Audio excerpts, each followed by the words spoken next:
patient. The world keeps turning, the times move fast. What worked before may not always last. Fathers, sons, brothers stand tall. Learning from each other, we rise through it all. Young and old, side by side, bridging the gap with truth and pride.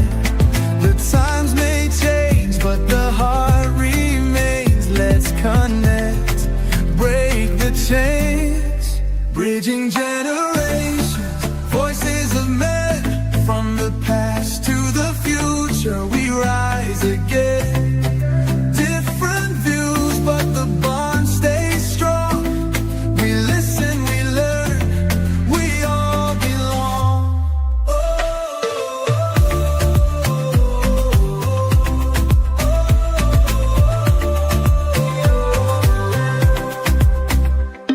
We're living in a world that's shifting fast. New challenges come, but our strength will last. Wisdom meets vision, we light the way. Standing together, we won't fade away.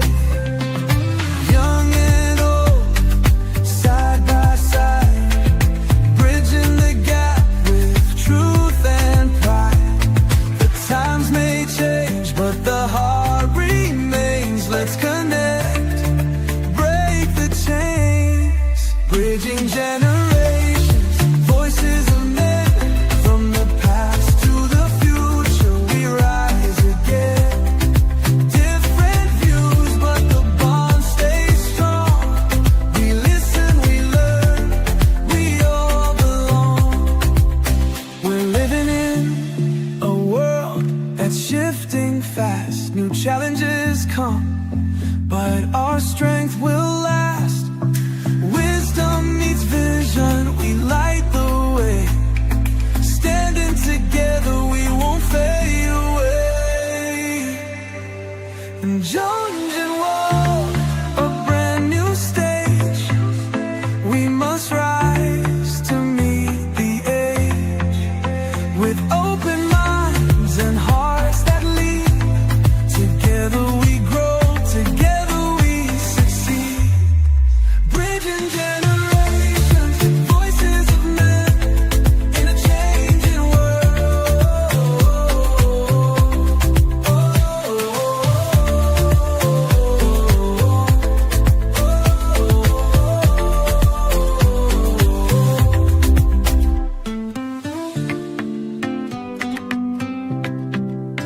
In a changing world.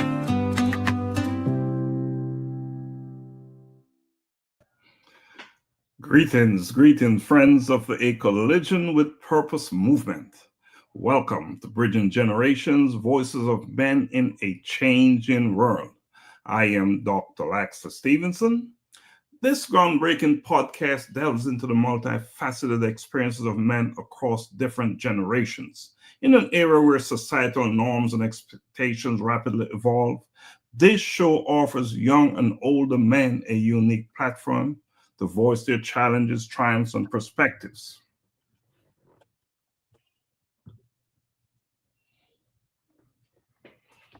So each episode aims to foster understanding and bridge the gap between generations, exploring themes ranging from masculinity and mental health to career dynamics and personal relationships.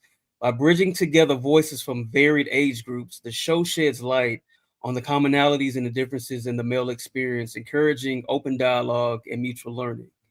So whether it's a teenager grappling with the pressures of social media or a senior reflecting on the changing definitions of manhood, Bridging Generations is committed to uncovering the real stories of men navigating the complexities of a changing world. I'm one of your other co-hosts, Dr. Juan Marcel. Doc, what has been going on? Man, there's so much happening, Dr. Juan. You know, tonight, Dr. McCook is attending to some personal issues, and of course, Augusta is dealing with some things as well. So it's just us tonight, two of us. So two of us, we're going to make it happen.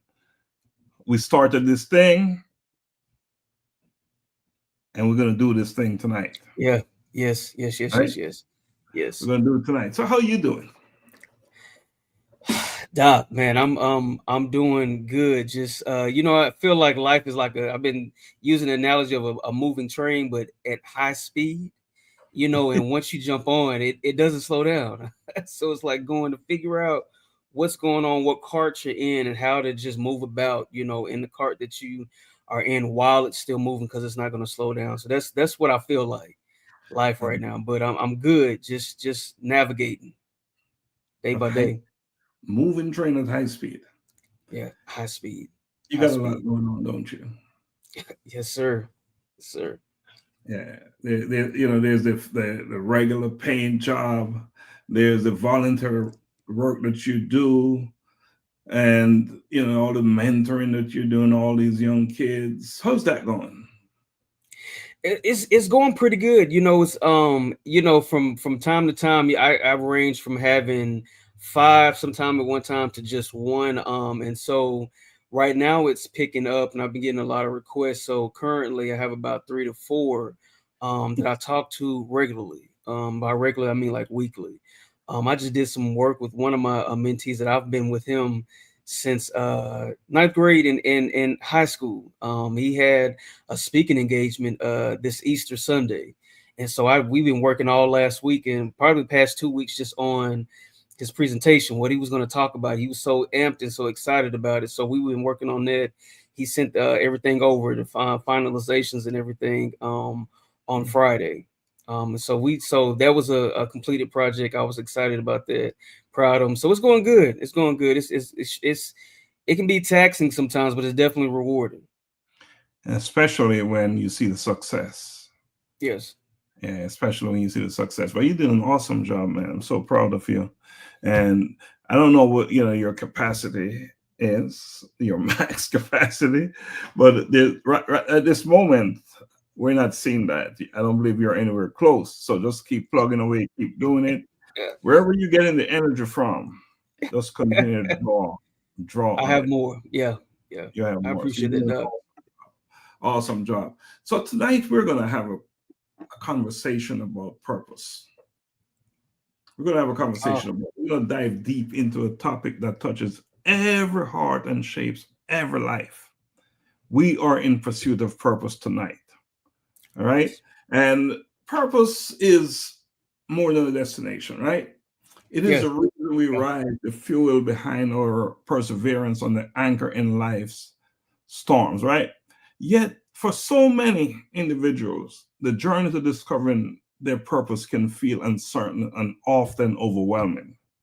So, today, I thought it was important that we have an honest, heartfelt conversation about purpose on Bridging Generation Voices of Men. And the idea is to explore how we can further tap into our purpose, how we can stay true to it, and how we can pass down that fire to those coming behind us. You talk about mentoring, right? So let us have a conversation tonight about purpose. Let us share our thoughts and bridge the generations together as we do on Bridging Generations. So, what are your thoughts? Well, let me touch on this because you just said this, but I love, and I don't think I even caught it at first, but just how you tied it into the purpose of this show, bridging generations. And that's exactly what's occurring tonight. So even in that, we're talking about purpose, and just now, we're just discussing even the purpose and the why for this show. You know, hearing different perspectives and experiences from men of different ages, different backgrounds, different walks of life, being able to bridge that and be that bridge for varying generations is why we exist. And what we do week to week. So I'm excited about it. I'm always excited about talking about purpose. You know, we had a long conversation about purpose previously, where Yeah. I did a book called A Collision with Purpose in Pursuit of Purpose, and an extensive interview with you, and your stories in that book, of course. And if you haven't picked up a copy of A Collision with Purpose in Pursuit of Purpose. It's a collection of stories of individuals who did just that. Not only did they discover their purpose, but they also used their purpose to do some amazing work in this world. So let us acknowledge Lisa. Thanks for joining us. And for anyone out there watching, we ask that you share the broadcast. Right, we're not doing this for ourselves. We're doing this because it's of value to other people as well. So, any conversation about purpose, should begin with a personal definition. Hmm. So, you go first. So how I would define purpose personally, I would say it simply why we exist. Why I exist, what I'm called to do on this earth, just simply why I'm here. Right, and why we exist, and let's take it to our current state, life as it is today. So, I would say it is the very reason behind everything I do, every Mhm. step I take. It is the impact I am meant to make, the legacy I'm meant to leave, and the lives I'm called to touch. So, from a personalized way, that is how I am defining purpose tonight. Your thoughts? Yeah, no, I you and that's exactly what I when I have this talk, I always say, especially to mentees and just students that I'm coaching, I say, you got to figure out your why. Mm, And so, like you just touched on, understanding the why, it ties into, legacy and impact and influence and things of the sort. So I agree. indeed. Figuring out your why. You know, on our other show, we asked the question, "Why am I here?" Not an easy question to answer. Mm. Or who am I? Yeah. Who am Y- I? You know, often the answer is what I do, and that's the answer people are sharing. But that's not the Yeah. question, and that's not the Yeah. answer. Yeah. That's a whole different conversation, right? That really is, because it's so easy to get stuck in thinking that you are what you do. Man, No, that's not so. no, that is not so. In fact, what you do is to position you so you can become you. Hmm. So you can really become who you want to be and not be clouded by these other things out there out of necessity. So now, do you believe purpose is discovered? Is it assigned or is it created? I believe that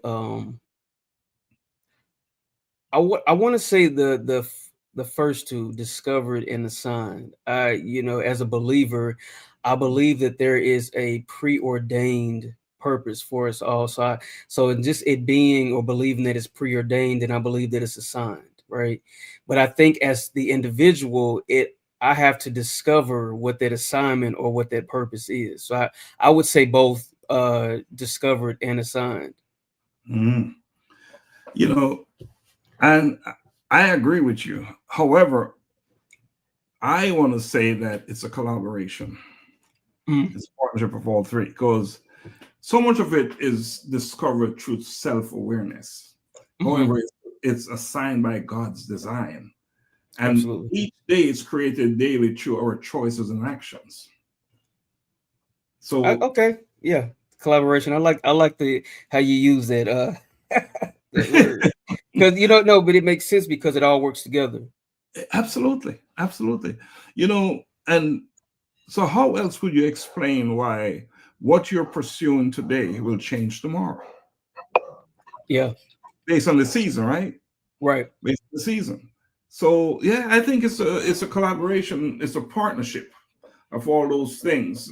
And if you're watching us tonight and you would like to join the conversation, please drop your thoughts in the comments section. We look forward to that. Feel free to answer any questions that we're discussing tonight, because of course it's not about us. Well, it's I, about us, but it's not just about us, right? I So see again, Lisa Richmond said she agrees with you. She said all of it. all of it. Okay. She's doing some serious work around purpose herself. She's a purpose driven person. All right, so let's talk about, and we touched on it a little bit based on season. But let's talk about the evolution of purpose over time. Yeah.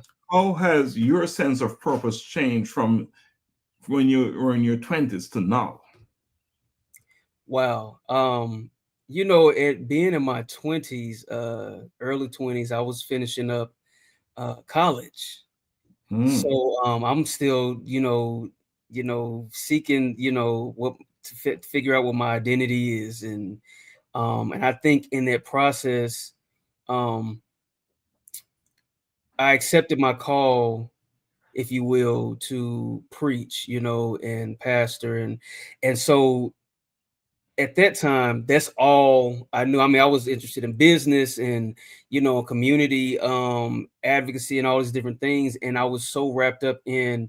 I didn't know that you could have other avenues, and it's in a sense to display or showcase what your purpose is, even though you have a particular calling. And so in my 20s, I was just stuck on that because I didn't know how to even navigate that. I didn't know at the time what questions to ask, just Mhm. self.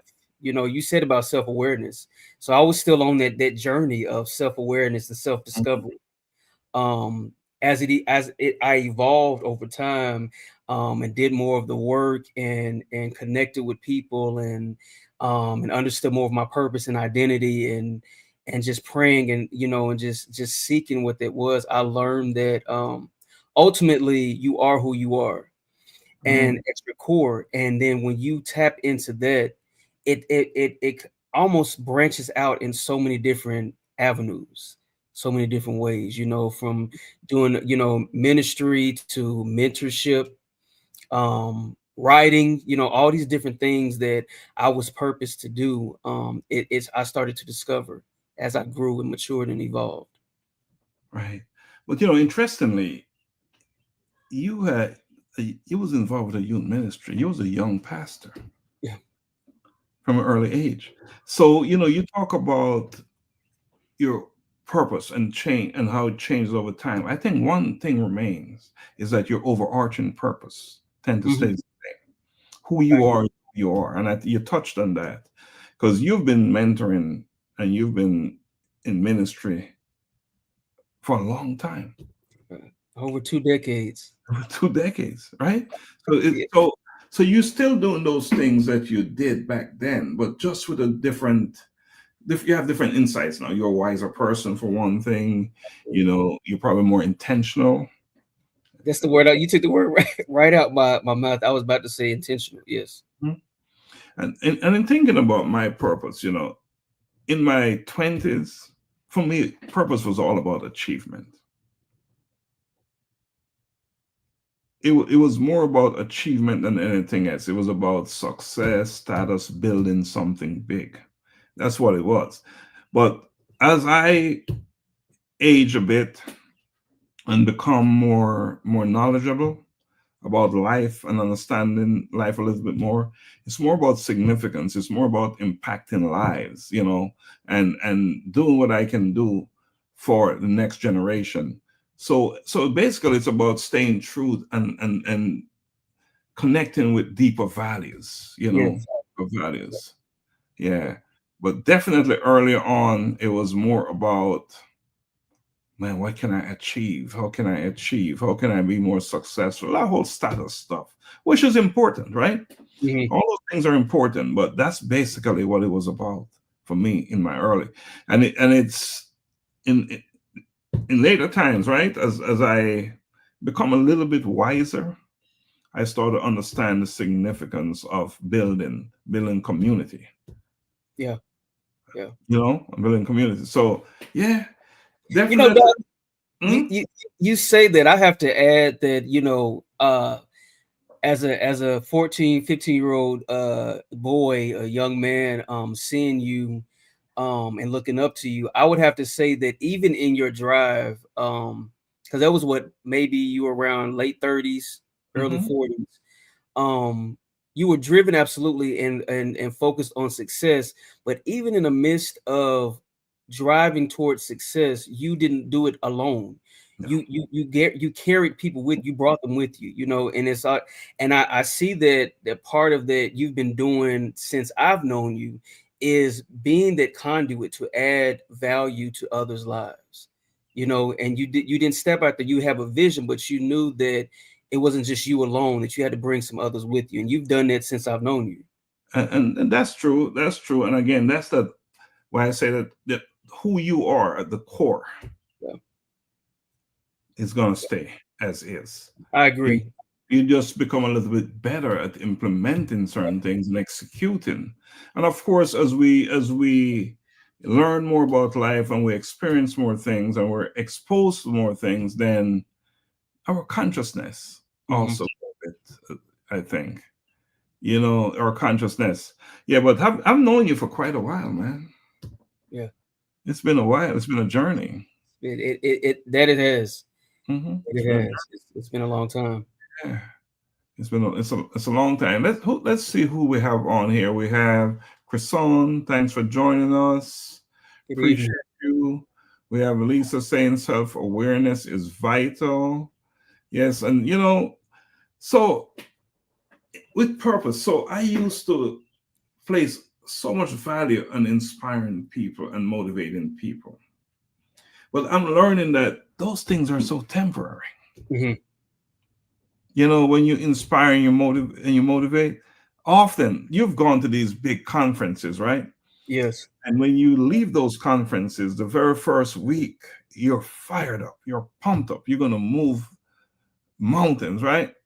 And then a week later, you're back on what they call flat territory, right? Yeah. So, what is a better approach other than just to inspire and motivate?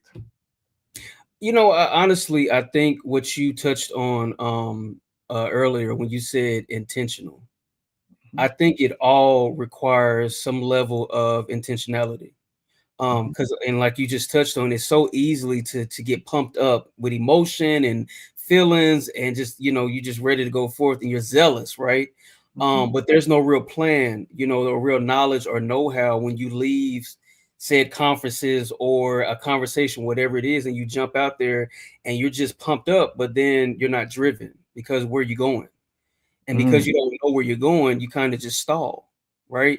So I think it takes intentionality and a plan. Of course, a lot of my predecessors would always say, if you fail to plan, then you plan to fail. So mhm, I think intentionality, and being intentional. And my mom would always say it like this. She said, "You make your plan and work your plan, and the plan will work for you." And she mhm, always says that, and I think that's part of it, leaving, and Lisa touched on it, lacking vision. I think, leaving whatever it is, if it's an epiphany, if it's an aha moment, whatever it is like really sitting down and being intentional. You do this, you push, you coach us and inspire us in this way to you get that thought or that idea, sit down, take the time to write out the vision, mhm, you know, mhm. put it on paper, so it makes sense, just take the time to sit down and be intentional about writing out and making a plan. And not to diminish the importance, the significance of inspiration or inspiring others or motivating them, Absolutely. but Absolutely. without action, those things are going to fall flat on their face. Yeah. You got to be some action in there. You got to actually show people how to get it done. Give them the tools, at Mhm. least, lead them in that direction. The tools.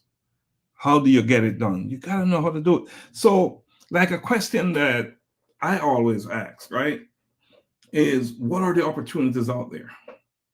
What are they? Where are there opportunities out there that I can tap into? So that's the first thing, is to identify those opportunities, right? Yes. And understanding that not all good opportunities are good for you.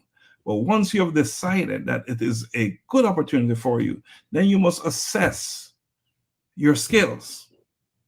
Do I have the requisite skills, the necessary skills to Yeah. take on these opportunities?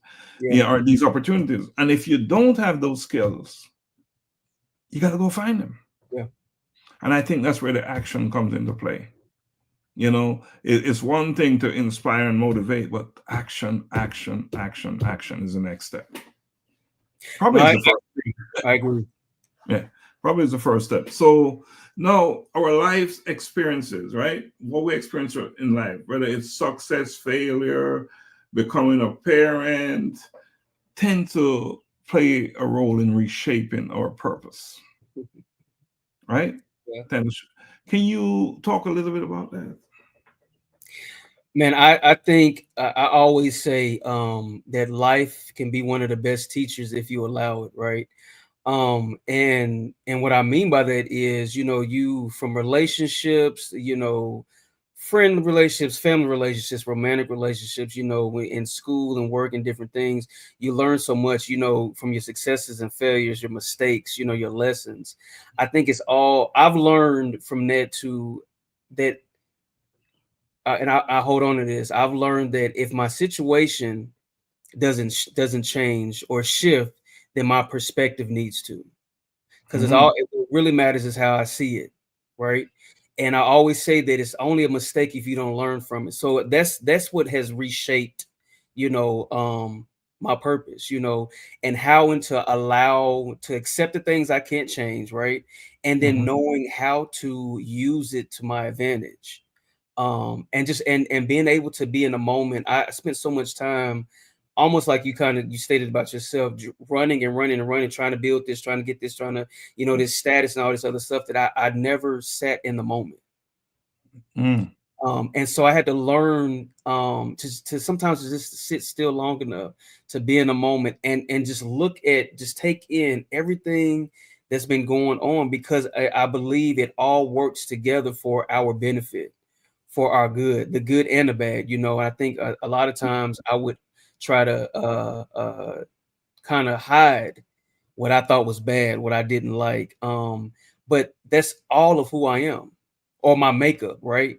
And so I had to learn how to accept all of it, all of me, all of my experiences, because it has shaped my outlook on purpose, on life, like you said, fatherhood, community, all of those things. Yeah. Talk about a wake up call. Yeah. Talk about that's a whole different conversation that we'll be having. So let's acknowledge comments here. Lisa said you need a blueprint. And Yes. ain't that the truth? You Woo. know, ain't That's that the truth? Just, I'm gonna let you finish reading those comments, but Lisa touched on something, and it reminded me of something I say to my parents when I do parent workshops, is I tell them that they are the blueprint. Like Mm, they set the standard for their kids, right? Because ultimately our outlook and how we see ourselves and relationships, religion, and all these different things, our outlook is shaped and formed by the environment that we come up in, our parents, so when you say you need a blueprint, a lot of times you are that blueprint, mhm. maybe underdeveloped, but you are that blueprint. Absolutely, absolutely. And so, Caricia, thanks for joining us. Pumping with emotion does not create change. Intentionality helps you to transform. I like that. Intentionality helps you to transform. That word intentionality, doing things with a purpose in mind. Hmm? Yeah.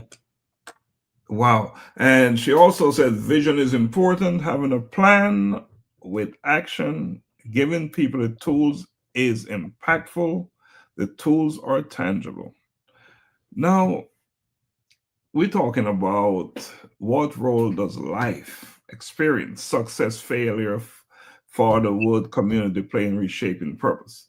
You know, life experience one, and you touch on it. It could be successful or it could be some failures in there. But one thing about life experiences, even when it's a lot of success, it tends to humbles you. Yes. Yeah, Life has. so life can humble you, but this is what success tend to do for us. It teaches us that about what is important. Hmm. Yeah, and then failure, because you talked about those, teaches you what lasts. Hmm. Through failure, you if you utilize the lessons of failure, man, aren't you a power? Aren't what a engine, what a tool. If you use failure in the right way, Hmm. what a way to change your life and your outcome. You know? I think the no's sometimes, the no's can often feel like failure, right?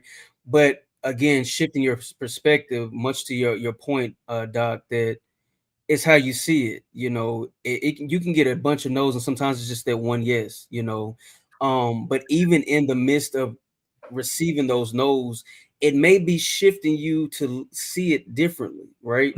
Mhm. Or take a different direction. Or sometimes, they often say, if there's no seat at the table, either pull up your own chair or build your own table. So I think a lot of times those what may feel like a failure is actually an opportunity to do I think something, that's exactly what we have done here. We have built our own table. to build your own table. That's what we're doing here. That's what we're doing here. Now we have a voice, and not just us. We can, engage our friends and invite them to come on, so we can hear their voices as well. And Absolutely. now they're part of the process. Absolutely. They're part of the process. So important. Build your own, build your own table. Why take the position that there's no room for me here? There's no Mm, room at that table. Build your own. build your own. Yeah. What what is it that other person possess that you don't?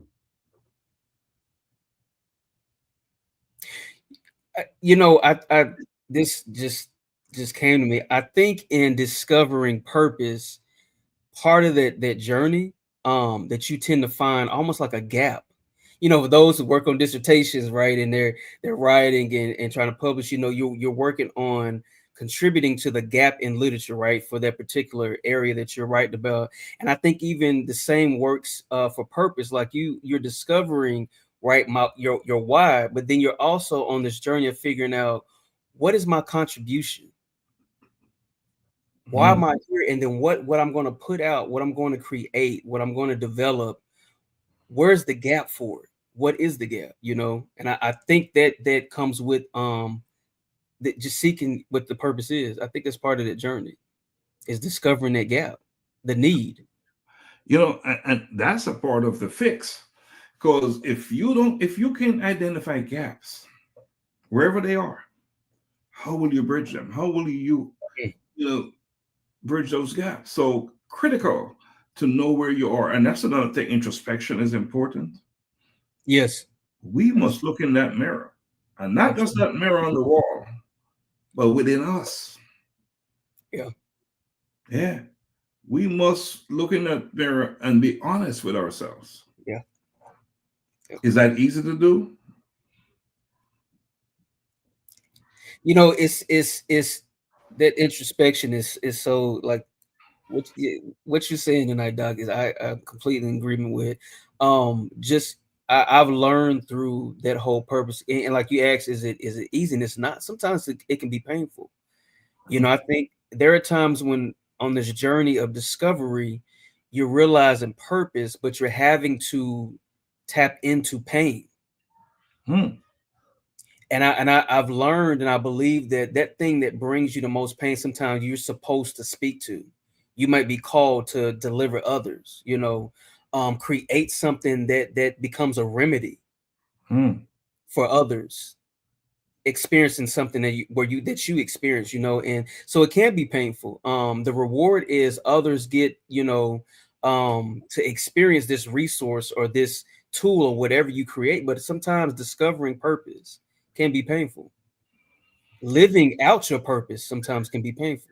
So in my book, A Collision with Purpose, In Pursuit of Purpose, one way that people discover their purpose is through pain to purpose. Mm, Probably one of the most direct route to find your purpose is through pain. yeah, Through pain.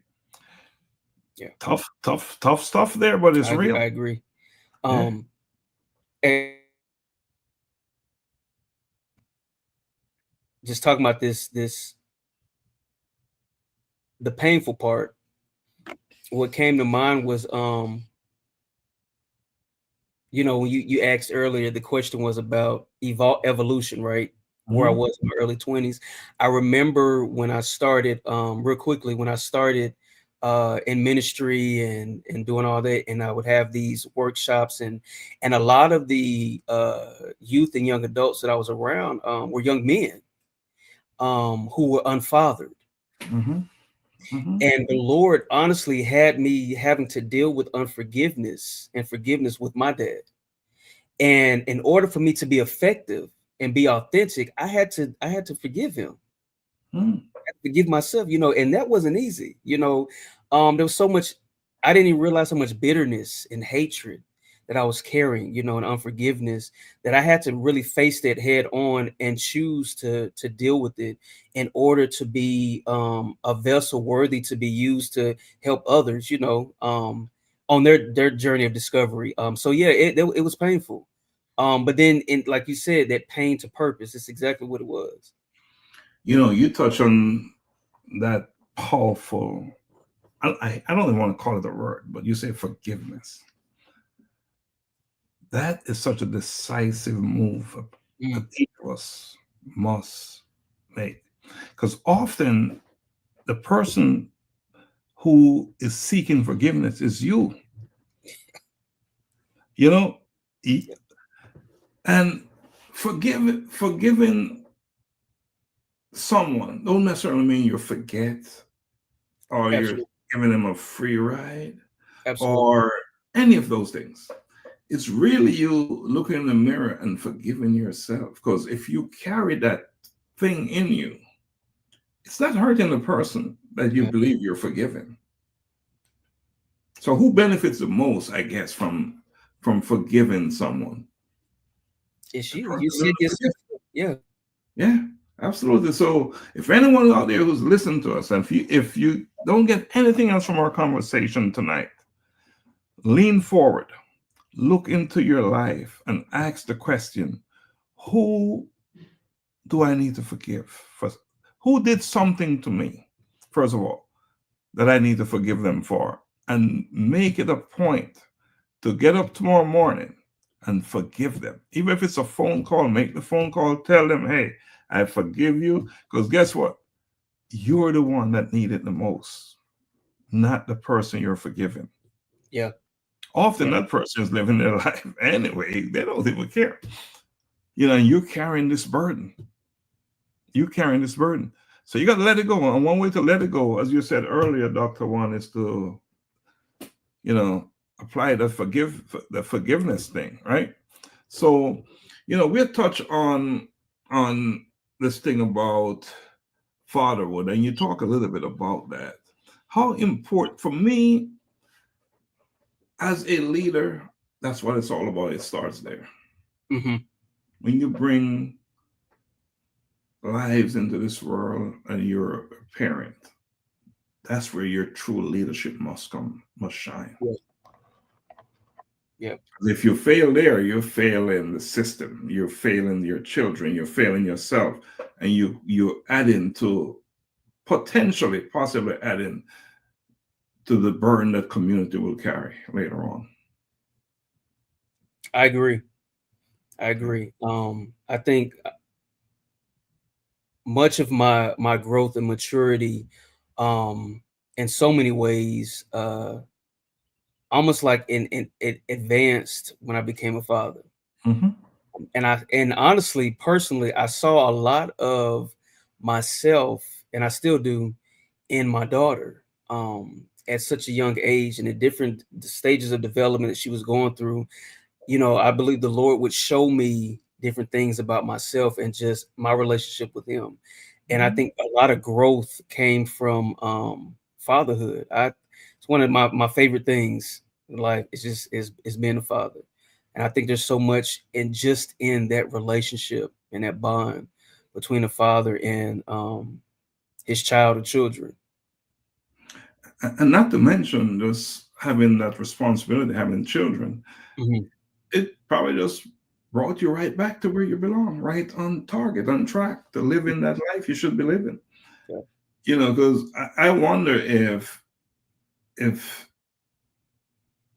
I didn't have children, I could see how my life would be so different. And I don't necessarily believe it would be a better life. Mhm. Because with all that freedom and all that stuff that men experience when they're out there, where would that end, right? Where Right. would that where would that end? So, my experience with having lost my business, all of that thing just got wiped out. That's another way, that's another event in my life that led to me discovering my calling, why I'm here, what I'm supposed to be doing. And I wondered if that had not happened, Mm. I question it. And I doubt if I would be where I am today, doing what I'm doing today. I doubt it. You can never speak for certain, However, I'm wondering if, had I not lost all those things, those materialistic type of stuff, would I be doing what I'm doing now? Right. I'm probably not. Probably not. Are we out there still chasing that stuff? So pain sometimes can really wake you up if you allow it to wake you up. Absolutely. Again, it's all about lessons. Are you living in a learning state? Are you open to learn, to learn from your experiences and from the experience of others as well? So we have Lisa, again, Caricia said, great topic and discussion. Thank you, Caricia. And Lisa said, it's not easy. None of this stuff is easy. Mm. None of it is. Mm. And Lisa said that's the only way you can heal. Yeah, you gotta forgive. I'm talking about forgiveness there. You gotta let it go. If you keep it inside of you, it's just you know what it will do. And Caricia said one of the main way people discover their purpose is paying the purpose. Awesome, powerful. And Chrison, she said, God help me through the pain to walk into my purpose. Wow. I think that takes a level of we talk about this from week to week, but it takes a level of both bravery and resilience, to make the decision to bounce back, given whatever your situation has been, or what you've gone through, or what the trauma was or is, and taking all that into consideration and still making the decision to bounce back, I think takes a level of courage and bravery to say, and you touched on this, being, and I think it's even being adaptable, or, and deciding to not stay there, but to learn and grow just from that. It's that we talk about often about the growth mindset, and deciding that I can use this to enhance my point of view, my understanding. I can grow from this. I think that takes some level of resilience and bravery. Absolutely. And talking about resilience, let me play this video. Take a quick break, then we'll come back. All right.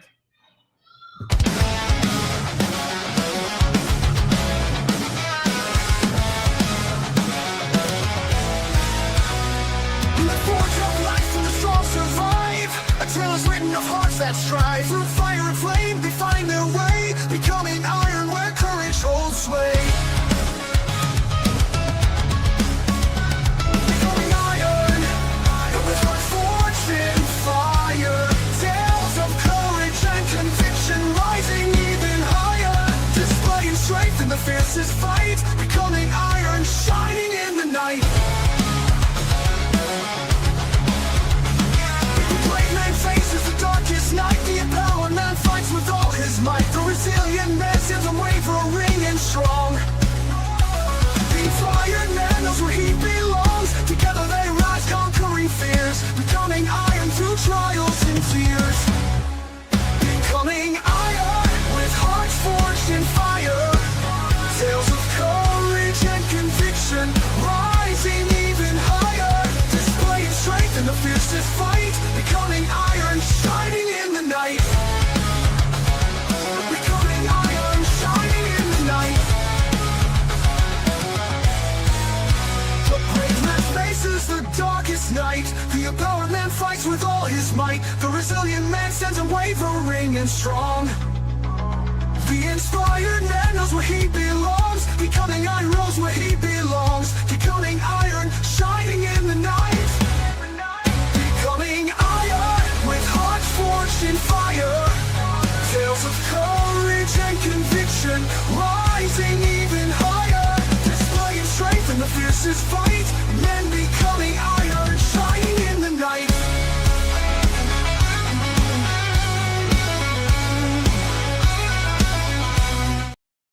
welcome back. I didn't want to play the whole thing, but I thought it was appropriate. You talked about bravery, you're talking about, you know, all that stuff, resilience, and how important it is to be brave, to be resilient. And we talk about this every week, those category of men, and all that good stuff. But we have some comments here that we need to talk about, we need to touch on. And again, it's about forgiveness. And Cresson said, you have to forgive to be who God wants you to be. Forgiveness is seen as a path to healing, reconciliation, and living in love. Now, love is another word that, and maybe should be another discussion point in another show, because that by itself is a whole show. Yeah. It's a whole show. But what I want to talk about now is in life, one thing is for certain. We're going to have struggles. We're going to have setbacks. Obstacles are going to get in the way. Do you want to share any major obstacles that you have faced along your journey, your purposeful journey? Yes, I will. One in particular, I just thought about, because when we were looking through these questions, I was kind of thinking like, what would I? But what just came to mind is, for those that don't know, I'm a type 1 diabetic.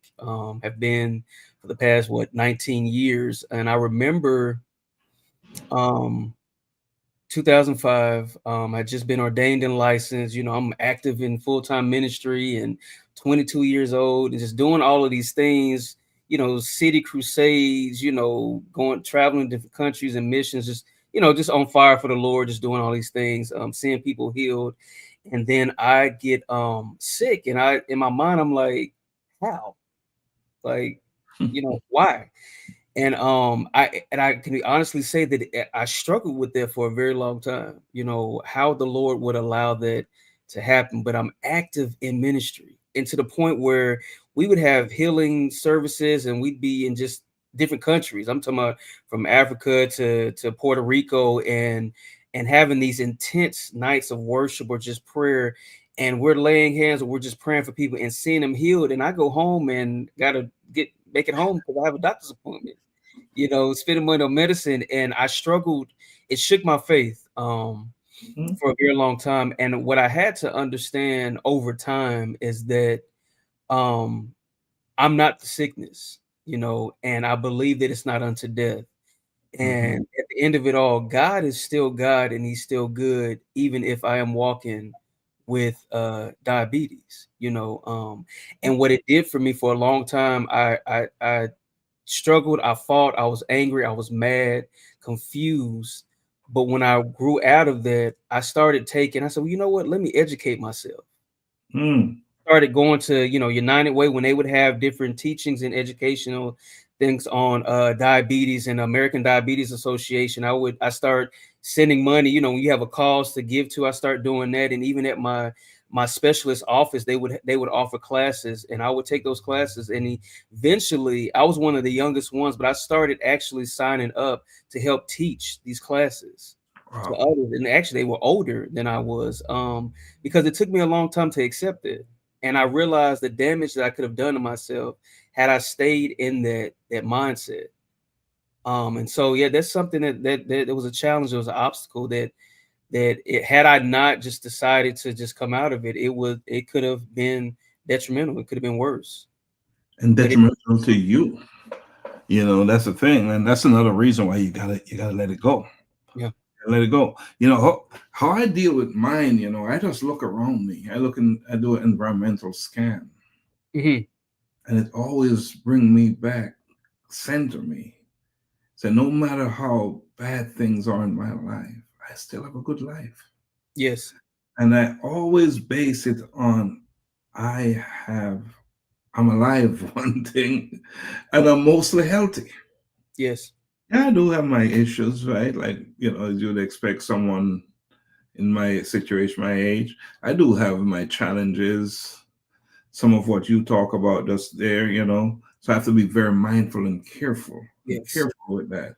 And especially when you're doing the serious work and then things start to pop up.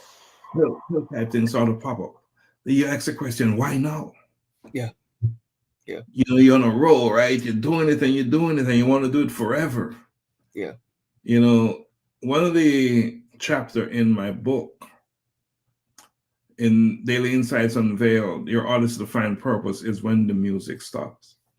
Mm. When that music shut down, meaning that the things that you once took, take for granted, you can't do them anymore. Not because you don't want to, not because your mind don't want you to do them, but just because physically you can't even do it. So I have seasons of loss, betrayal, and doubt. And interestingly, the time when I was most doubtful about my life is when I was achieving the most. Mm. It's crazy. It's when I Yeah. was achieving the most. I had done all these things, done all these things, built a big, huge company, but never felt as if I was doing it as good as I should. And then you talk about the moment, right? Just sit back, step back, and just enjoy the moment. But was moving too fast. Yeah. Things, just the results not coming fast enough. So I started to doubt myself. When in fact, my business was doing so well, only I didn't know it. Yeah. Yeah. Everybody saw it around me. So man, but you said, and it's good, it's great to have set goals, huge Yeah. goals, big goals. Absolutely. But you must understand that even if you're not achieving them, it's okay. It's okay. Because if your goals are so small that you're getting them 100% all the time, they're probably not challenging you anyway. They're not challenging you, right? Yeah. So you need to set them goals so big that if you only hit 50%, 70, 80%, you're doing amazingly well. So I doubted myself. I remember when I did my doctorate, and it was a pressurized situation, right? Because there's so much that was happening in my life, at the time, illness going on around me, serious illness in the family, and other things. So it was a high pressure situation. So when I completed it, because I never stopped. I kept going. That's because once you set your eyes on something, you got to do it, right? So I kept it going and I did it. But when that was over, because the situation was so pressurized, I felt like I was useless Mm. because there's such a big void. There was nothing that I was doing that could fill that void. Yeah. So I felt as if I'm not achieving. And that happened for a while until somebody woke me up again and said, take a look at your profile. Look what you've achieved. So often you need people to tell you and to remind you I agree. Yes. that what you're doing it. And for you to be humble enough to receive what they're telling you. Because sometimes we're not humble enough. We're not humble and we reject whatever they tell us. The congratulations or whatever it is, we can reject it easily. Yeah. Yeah. And maybe it's a humility thing and that we all need to be better at that. So Lisa said the setbacks are very real. I have to remind myself that God is bigger than our obstacles that we face now in our lives. And that is so true. So true. Yeah. So we got to be careful.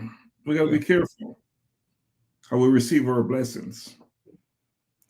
I heard someone say, and especially what Lisa just said, I heard someone say before to stop telling God how big your problems are and start telling your problems how big your God is.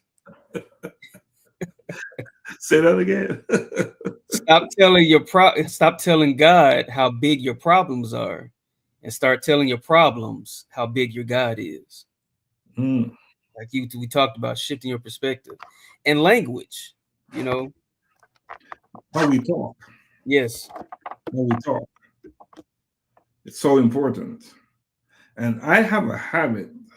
And if you say, I don't want to say the wrong things, but if you say things that don't align with how I think in terms of positivity, I have no choice but to come back at you, to give it back to you.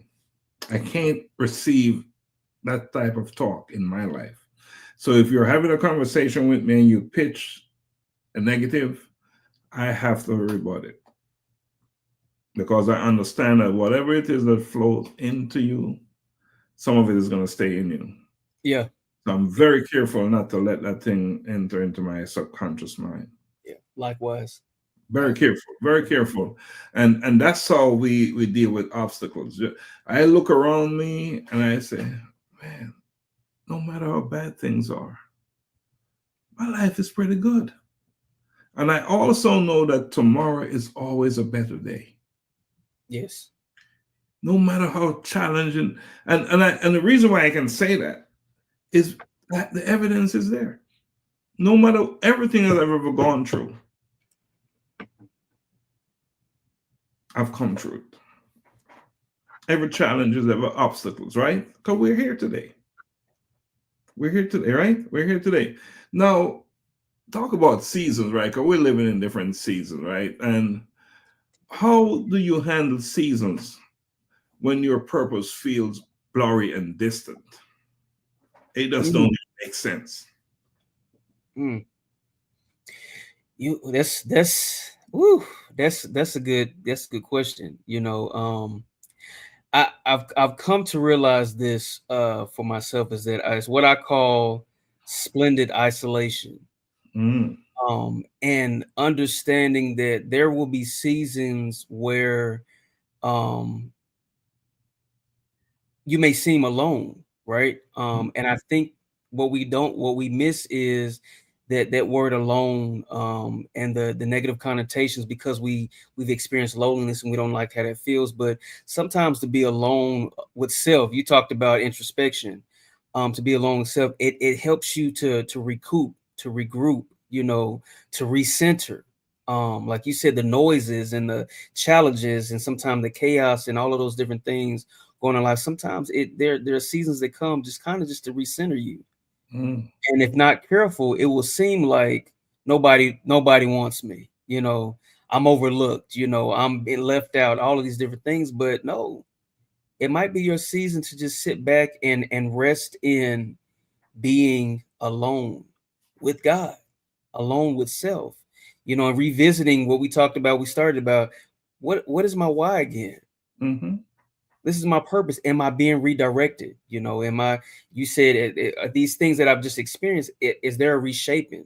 Come on, I started this year, this word, I've been using it since January. I sat down at the end of last year, just looking at some things when it came to my time and finances and different things. And when I entered this year, I said, and I heard it clearly, I said, I'm in a season or time of my life where I'm having to reimagine who Juan is and what ways that's going to be showcased through my time, all these different things. And that reimagining is where I've been, and having to see life in a different way at a different age, and different positions and circumstances, all these different things.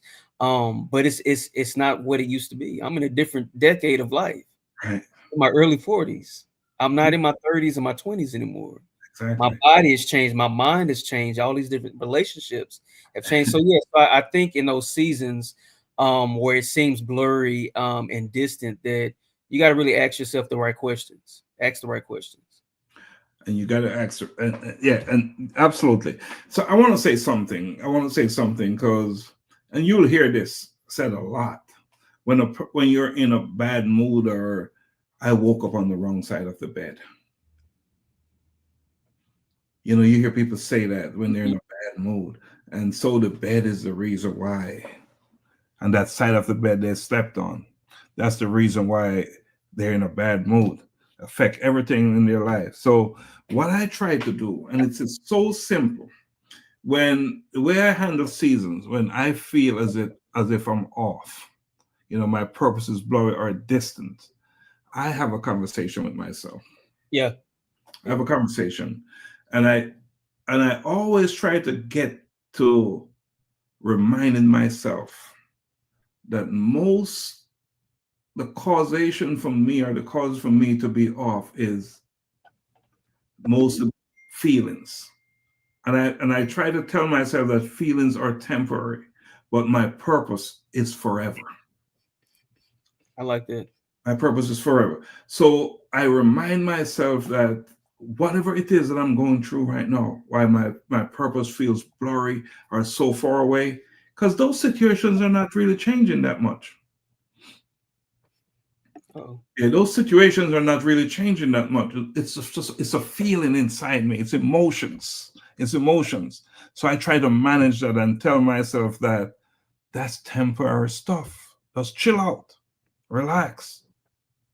It's all about the work. It's all about the purpose, right? So yeah, that's how that is. See, look like you're having some difficulties there, and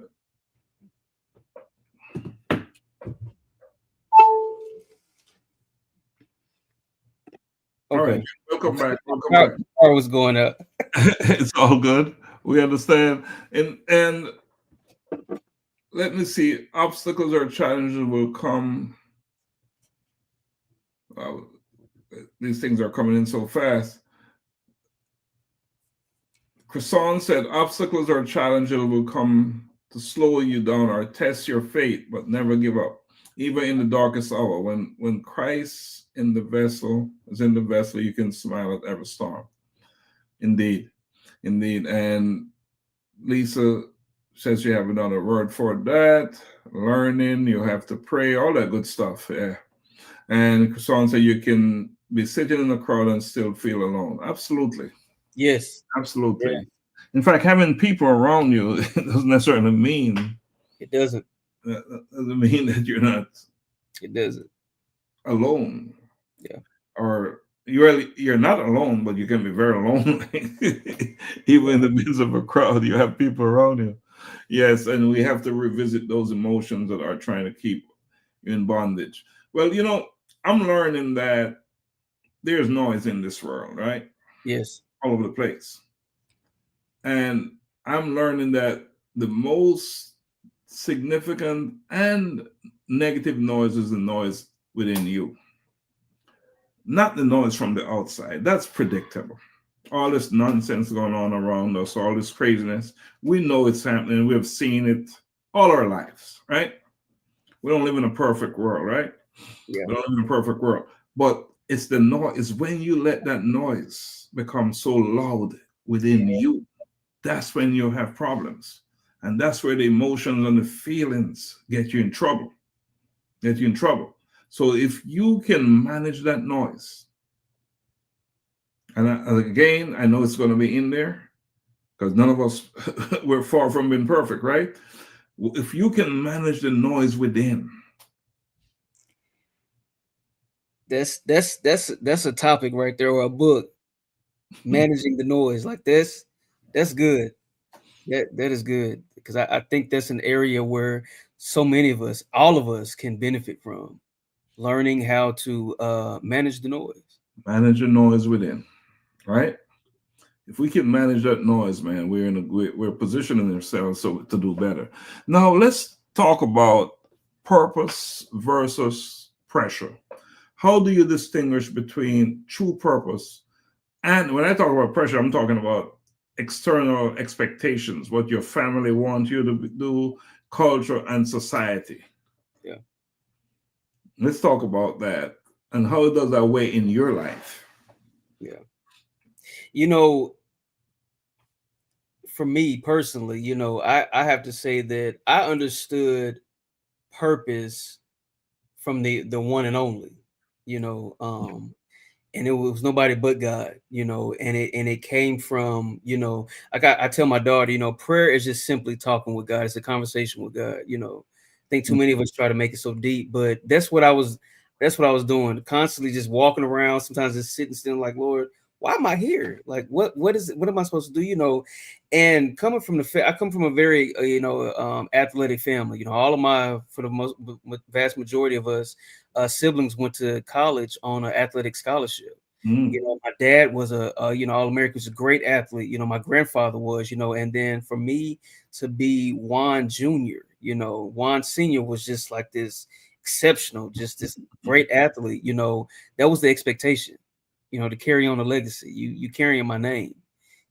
Grab your ball, football, something. This is what my expectation is. And I honestly, what I don't talk about it often, but when I decided to stop playing sports, my dad stopped talking to me. Wow. Everything I did from that point on, he actually told me, he was like, don't expect me to be, I'm never coming to anything that you do. Because I think that was the worst decision you can ever make in your life. And I remember that conversation, but I had to keep forging ahead because there was something in me that was deeper than I even understood at that time.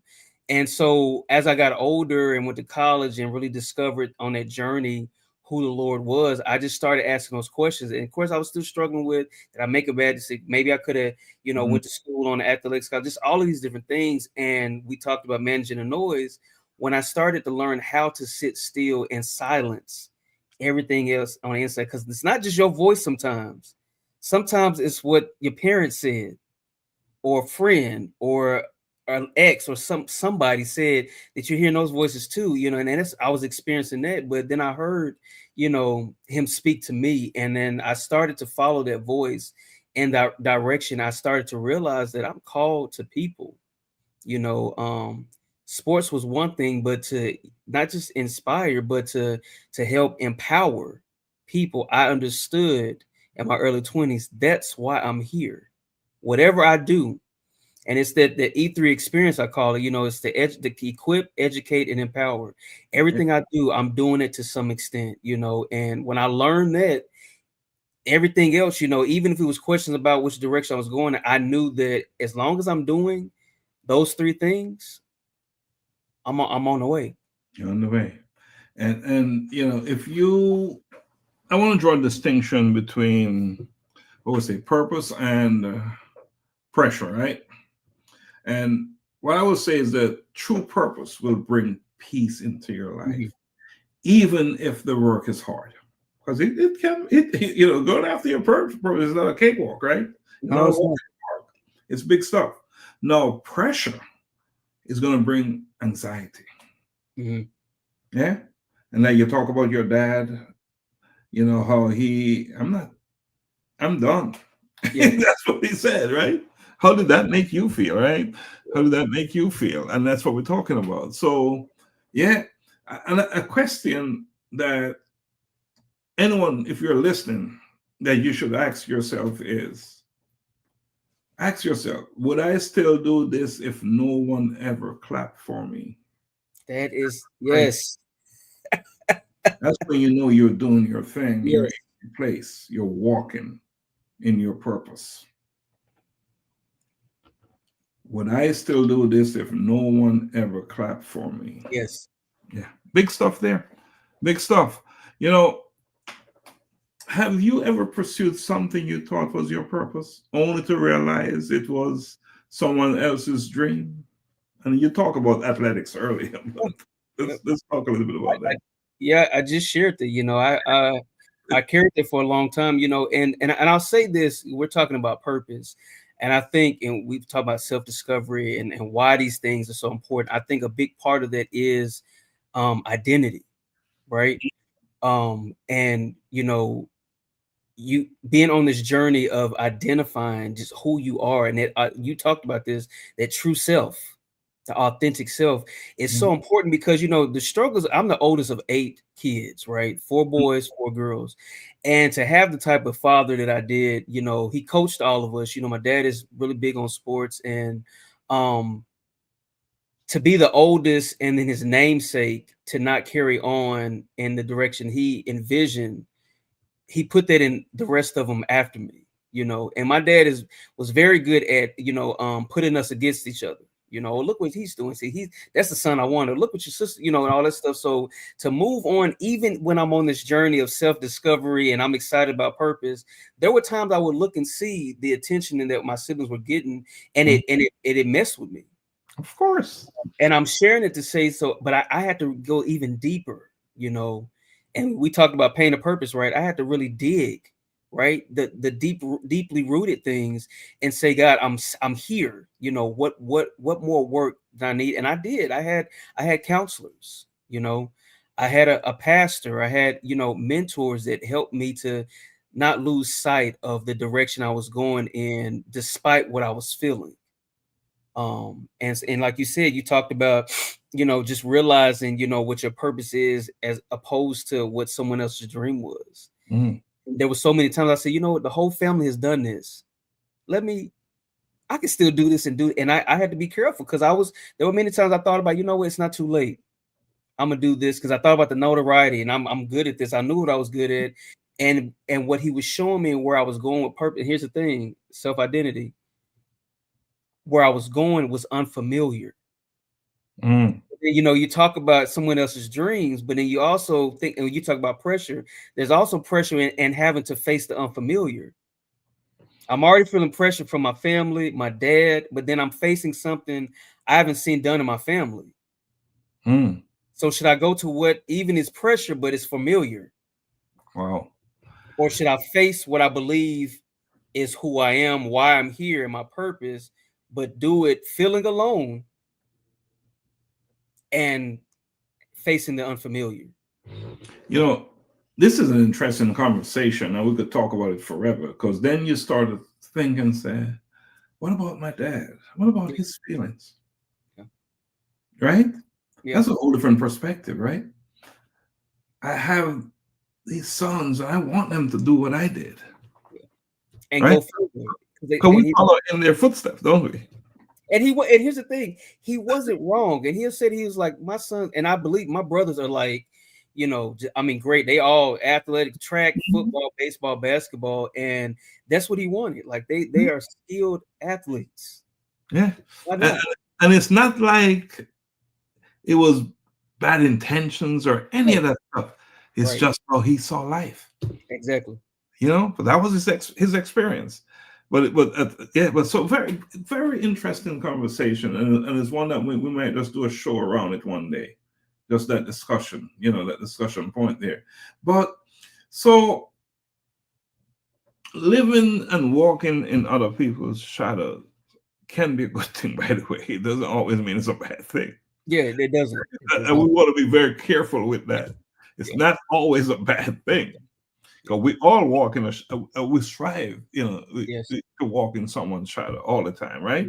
And that's some of mentoring, and we make reference to our creator, and and all that good stuff. That's what we do, right? We try to do all those good things. So it's not all bad.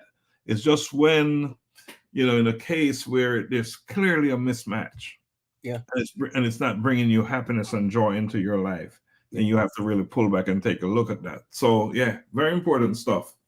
Your dreams need to be manifested. Your dreams, and us as parents need to support our children's, and their dreams. Now we should also question what it is that they're going after. We should ask some questions, because a lot of times what I've noticed is there are some individuals, young and old, that they take the path of least resistance, which is not always the best path. So we still have to be practical with this with this thing as well. There's going to be a level of practicality as well. Absolutely. Yeah, because especially in education, you see so many people go and get a degree and can't use it. Yeah. But it was easy. I think there's something in the wisdom of our elders, and not just I don't say elders like meaning like old people, but just older, like our parents, aunts, uncles, whomever. Like like you were talking, like my dad's intentions were good, Of course. and so, like you said, there's sometimes it's unmatched, but I agree with you. There should be a conversation rather than you need to do this because that's how I saw it, or rather like, well, what else would you do, or what are your interests? I think there's something in having that conversation, because when you talk about this all the time, that's where the bridging of generations starts. Absolutely. The conversations. Now I get to understand my dad's perspective, right? And he gets to hear mine, and we meet in the middle, somewhere in the middle. You meet somewhere. Absolutely. So talking about bridging generation, let's talk about generational perspectives, right? And do you believe that the younger generation's view about purpose is different than the older generation's view about purpose? I do. I think there's some disconnect when it comes to the younger generation's view of purpose. I think a lot of it is surrounded or concentrated on things like you talked about this, that the least resistance, something that's fast, that's quick, that brings me the greatest result, but takes the least amount of time.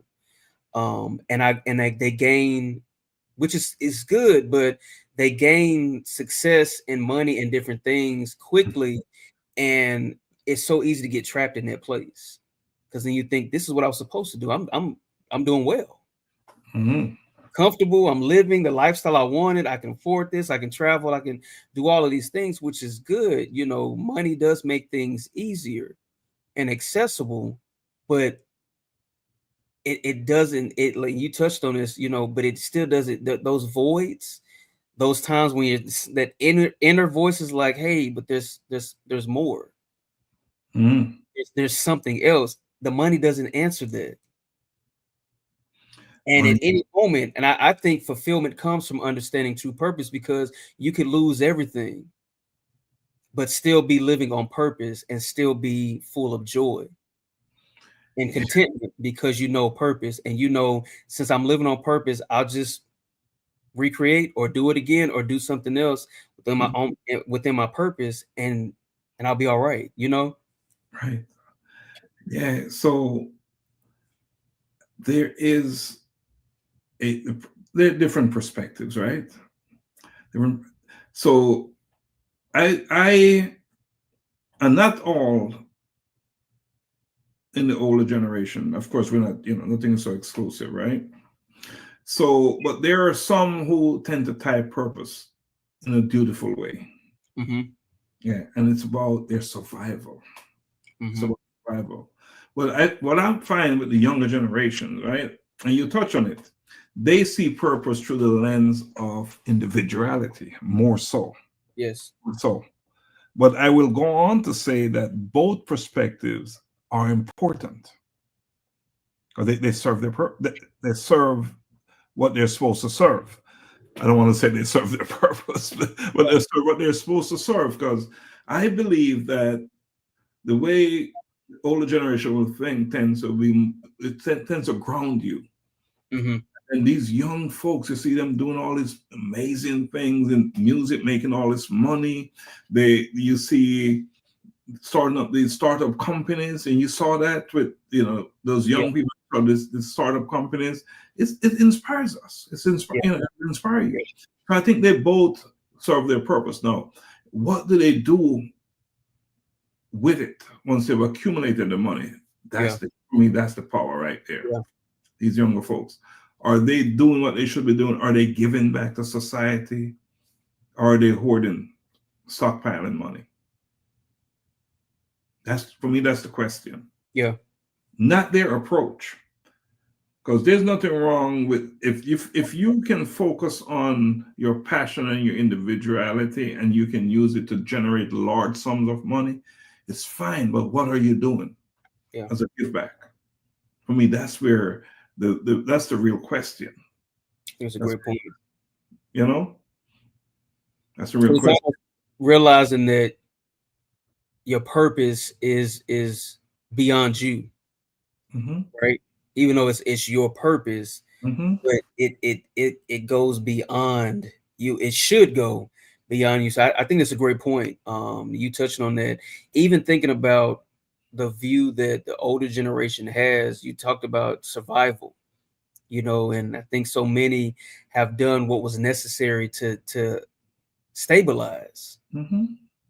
And so many maybe not even either realized it or did not fulfill their purpose, but they were stable. They were able to provide, or you said it, they survived.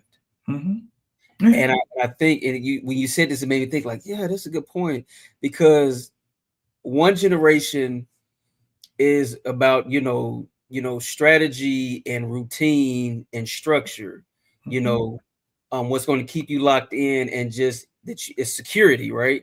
And then you have another generation is just like, no, I'm just gonna follow my passion. I feel this, and I'm just gonna go, and I'll figure it out later. But I'm feeling this. I'm moving, and you know, and it's not so much like, well, let me go work this job for 30, 40, 50 years, you know, and build up this, but it's like, no, I can do what you did in 60 years. It's quite possible I can do in 6 years, you know, and so there is a varying perspective. And I think, I don't know if it's a matter of wrong and right, but just like you said, it's varying, you know, and Mhm. And at the end of the day, it's what you do with it yeah, after it's all said and done. You know, I find that I have a little bit of both in me. yeah, In many, because the passion thing works for me. So I will step, and you will testify to that. I have, from member of the old generation, I carry some of the thing with the younger ones as well. yes, Yeah, yes, there's a little bit of a merger thing going on there. Yeah, certainly not afraid to step out there. yeah, absolutely.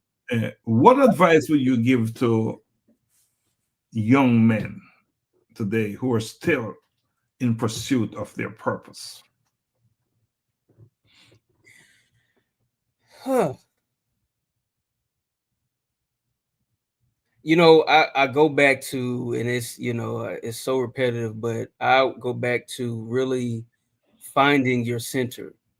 Mm, I believe in it, because so much of the time I did not do that, and I was listening to so many other people and just different things, and but I had to learn what that meant to find myself in my center, mm, and in finding that center, the center of who I am, guess that's where I found myself.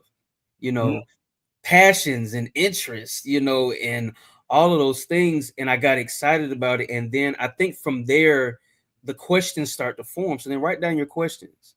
You know, I think never be afraid to journal. I have to put that out there. I write everything down. Whether it's I either keep a digital diary, you know, journal, or I have a physical one. I prefer to write it, you know, with a pen and paper. But I write these questions down because on this discovery, as it begins, it's almost like once you open the door. What did they say? The Pandora's box.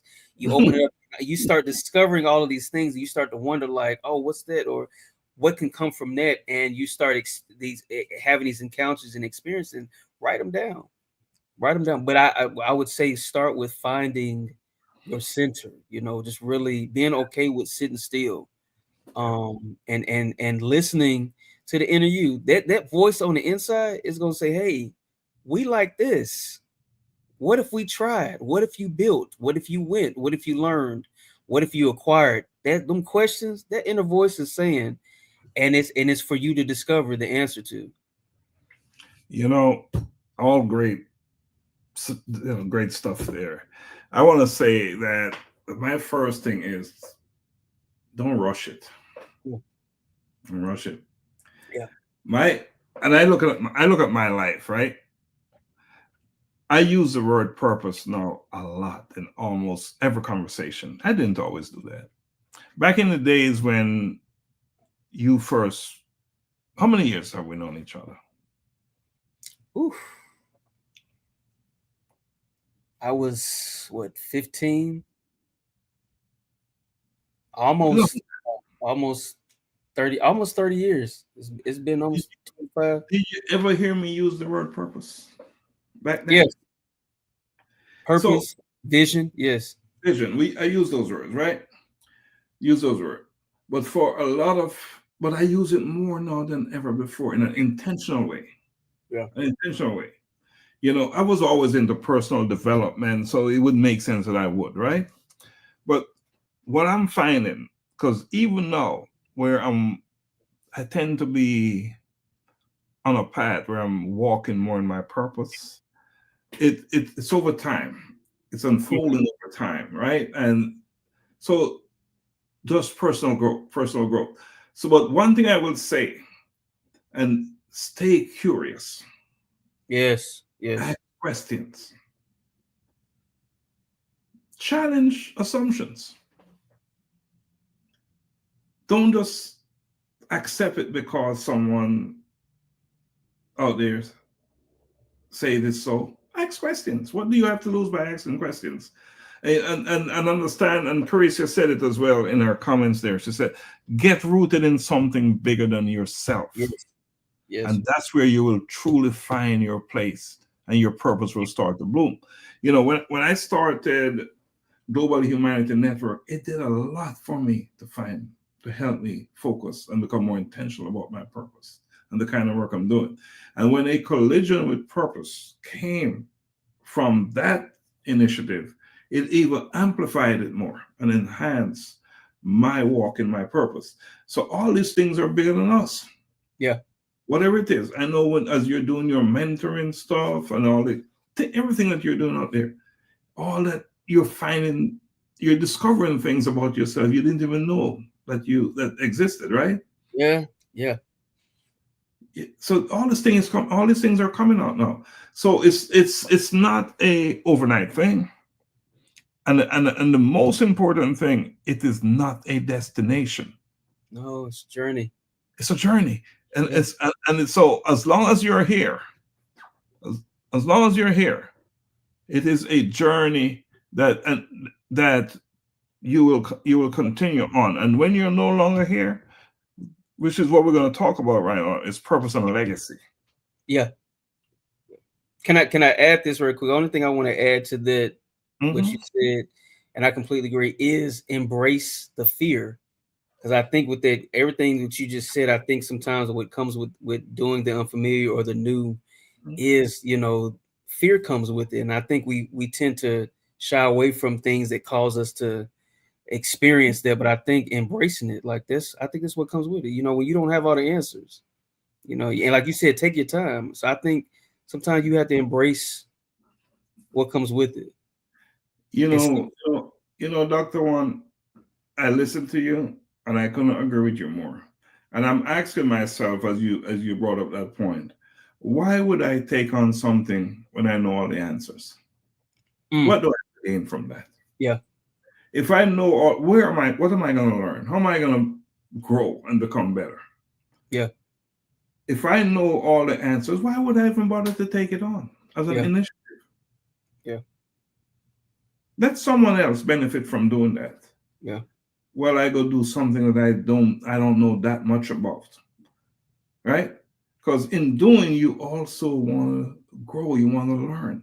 And if you keep on doing what you're so good at, there's no growth there. So I like how you said embrace the unknown. That was exactly. Embrace the unknown. Embrace the unknown.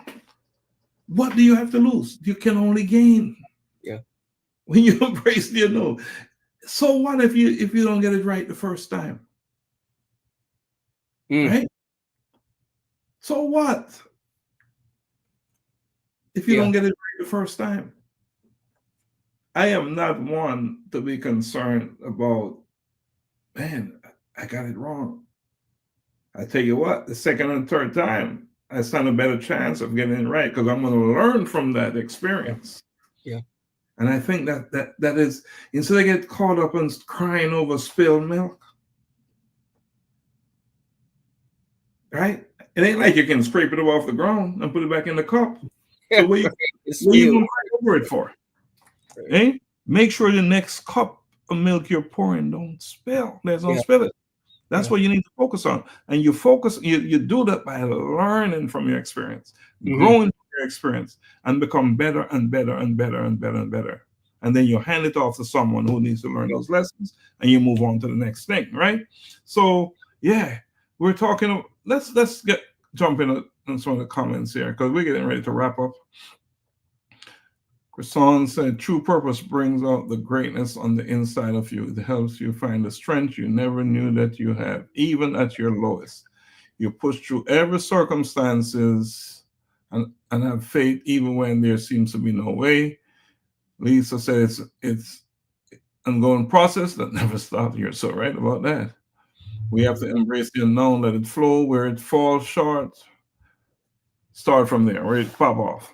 The only thing I would say about when we fall off the wagon, try and get back where you fall off, but not lower than where you fall off. Yeah. Right? So if you fall off at a certain point, try and get back on where you got derailed. That way you're still maintaining some momentum and keep it going. So, Christone, it's a great topic tonight. Thank you for sharing. Thank you for joining us and for your inputs as well. Because again, we can't do this on our own, right? So let's talk about legacy as we close out, Dr. Juan. How much does legacy, and we'll call legacy what you leave behind, impact how you pursue your purpose now? In other words, are you thinking about legacy as you pursue your purpose? Absolutely. Everything that I'm doing from this point on is with that in mind. Well, since my daughter has been here, that's it shifted everything, and so with that in mind, I've been building and working on a legacy for the past, she'll be 11 this year. So yes, I do that with in mind, like when I'm not here, what will she carry?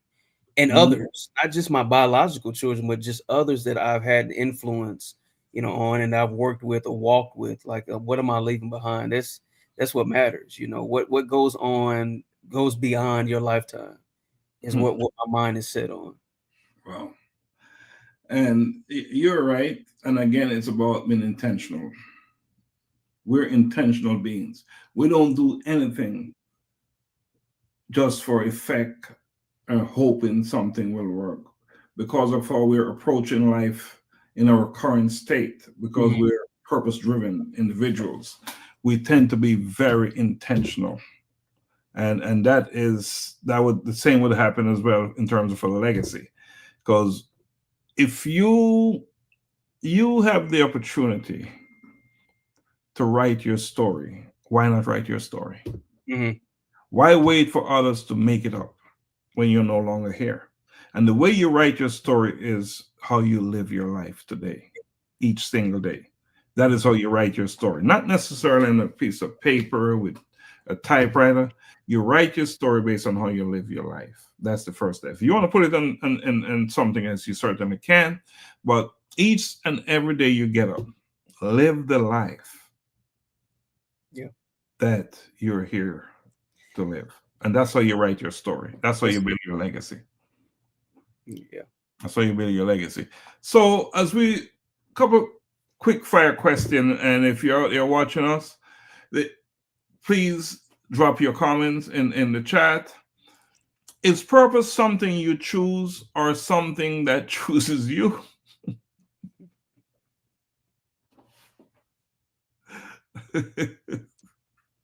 That's the collision. That's a tough question. Yeah. That's a tough question. Yeah. I'm inclined to say it chooses me, because there's no way I could have envisioned myself doing the work I'm doing now. Yeah. I agree. Here you are, we're on this platform talking about purpose. Did you see that happening? Yeah. So I think it chooses us, right? Can you live a fulfilled life without knowing your true purpose? That's thought-provoking for real. Can you? All right. So I believe you can, if you live with intention, faith, and a heart to serve.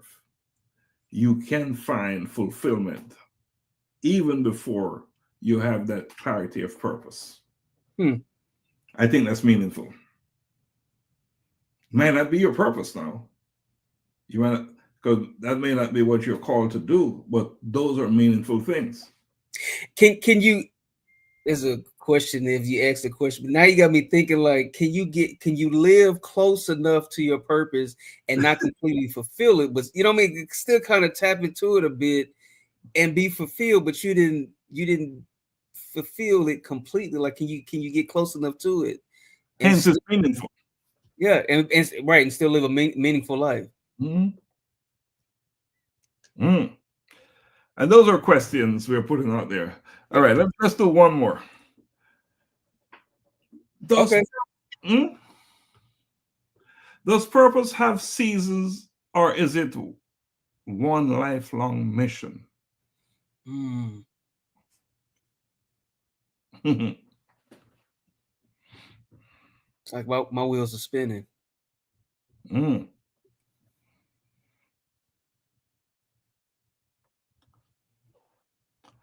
right.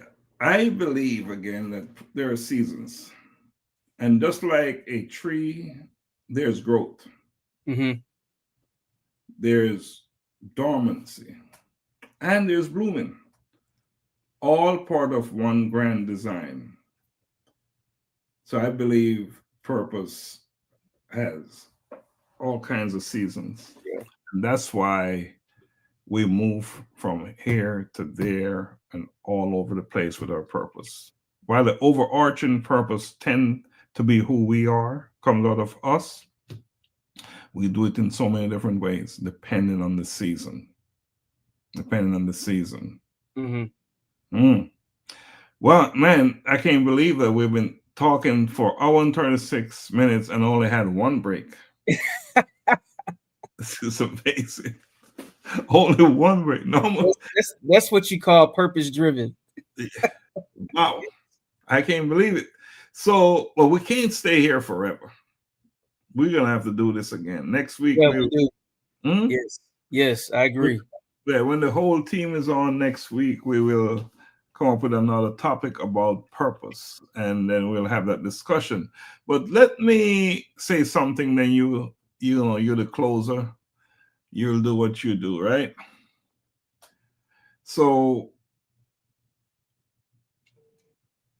I just want, if you're watching us tonight, I want you to let tonight's discussion be a reminder that purpose is not a destination that you arrive at. Rather, it is a life you build, one faithful step at a time. No matter what season you're in, remember, you're not chasing purpose, you're growing into your purpose.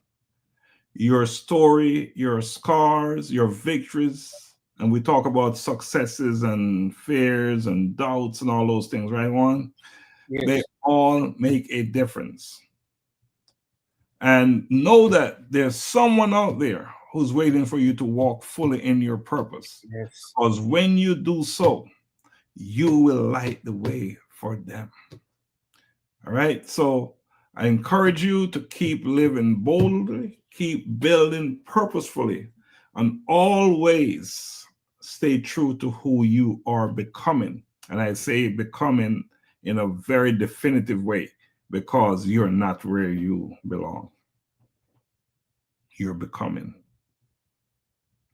I turn it over to you, sir. Good stuff. Hey, just to add to that, and we touched on this, embrace the unknown. To all our listeners, whether you're on live with us or you're listening to the playback, like, share, comment, but definitely embrace the unknown. I always say this, and I try to live by it, that you miss 100% of the shots that you don't take. Mm. So while you're sitting there trying to figure out, should I do it? Should I move? Should I step out? If you don't do it, you don't know what you're fully capable of, and you've missed that shot. Just take the shot. If I could simply put it, take the shot. For those who are listening, somebody's out there trying to figure it out. Yes, take the shot. Just take it. And then if it bounces back, guess what? Get the rebound, shoot it again. Life is made up of a series of successes and failures, but they're lessons learned to make us better, and to direct us clearly down the path that we're supposed to be on. So take the shot. If you don't hear nothing else, take the shot. Now, to our distinguished guests and our audience, we appreciate you every week. We're on here at the same time every week. You all know it. Say it with me. Mondays, 7:30 Eastern Standard Time. Have a great weekend. Have a great evening and great week. Enjoy your life. Enjoy your time. Take the shot. Take the shot. Let me just finish by reading a few more comments there.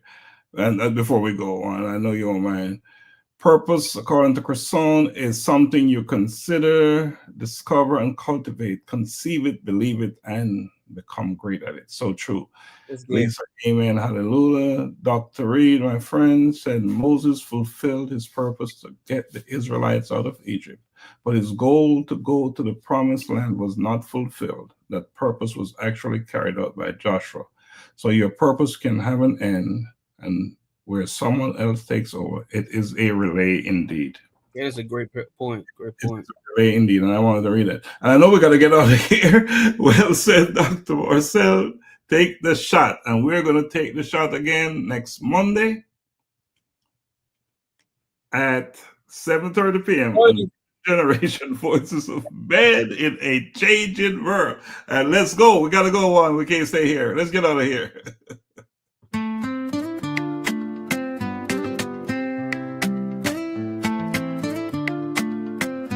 Bridging generations.